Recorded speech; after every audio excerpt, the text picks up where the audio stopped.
Bonjour à toutes et à tous, voici l'analyse du SP500 et de l'euro-dollar pour le lundi 8 septembre.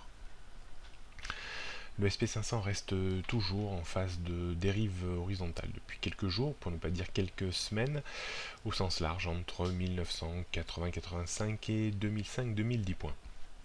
Cette phase de congestion latérale ne devrait plus durer très longtemps maintenant, et nous devrions assister à une sortie assez imminente de cette phase de congestion. Une sortie par le haut, c'est-à-dire un débordement de 2010 points, ouvrirait un potentiel vers 2026-2030 points.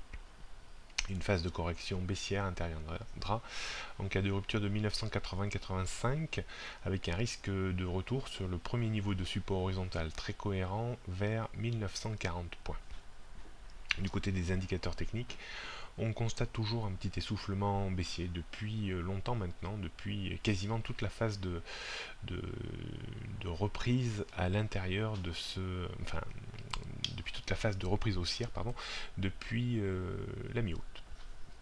Cette divergence est surtout visible sur l'indicateur MACD, le premier graphique technique ici au milieu du graphique. D'un point de vue donc résistance, on note une résistance très importante à 2010 points avant 2025 points, support 1980 avant 1940, 1920, 1894 points.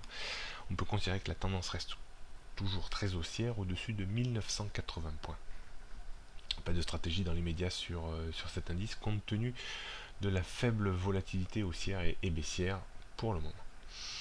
Du côté de l'euro-dollar, la tendance est toujours bien orientée à la baisse, avec l'accélération baissière de jeudi dernier liée aux décisions de baisse des taux de la Banque Centrale Européenne, qui a pesé inlassablement sur cette parité.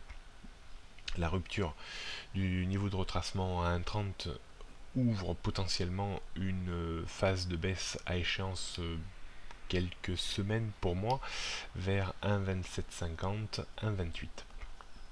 Rien n'exclut pour le moment d'avoir une correction technique qui devrait être limitée dans le pire des cas à 1,30 et dans le meilleur des cas à 1,31, 1,32 grand maximum. Donc résistance importante, 1,30, 1,31, 1,32, 1,3250, 1,3340. Support à 1,2920, le point bas de la semaine dernière, avant 1,28 et 1,2750. La tendance reste baissière, en dessous de 1,3250. J'ai abaissé de nouveau de 50 pips ce niveau par rapport à la semaine dernière. C'est en une semaine, on a abaissé quasiment de 100 pips le niveau de retournement haussier de l'euro-dollar. D'un point de vue technique et d'un point de vue stratégique, on pourra vendre des rebonds, c'est-à-dire plutôt dans la zone au sens court vers 1,30 voire 1,31. Dans cette zone, on pourrait accumuler quelques petites positions de vente à découvert pour travailler de nouveau un retour au minimum sur les points bas qui ont été faits à 1,2920 avec une chance d'avoir une extension à un moment ou à un autre vers 1,2750, 1,28.